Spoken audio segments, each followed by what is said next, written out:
What's the meaning of Basotho?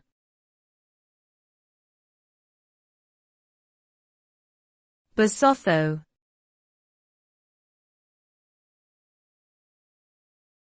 Basotho.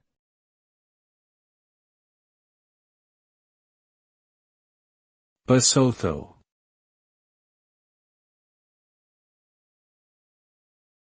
Basotho.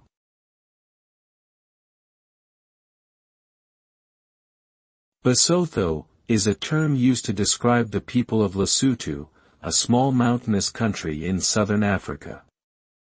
The word is derived from the indigenous Sesotho language and roughly translates to the people who speak Sesotho.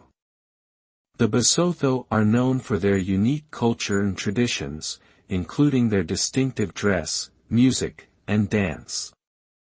They have a strong sense of community and place great importance on family relationships, respect for elders, and hospitality. With a population of around 2 million, the Basotho have faced numerous challenges over the years, including political instability, economic hardship, and the impacts of climate change. Despite these difficulties, they have managed to maintain a strong sense of pride and identity as a people.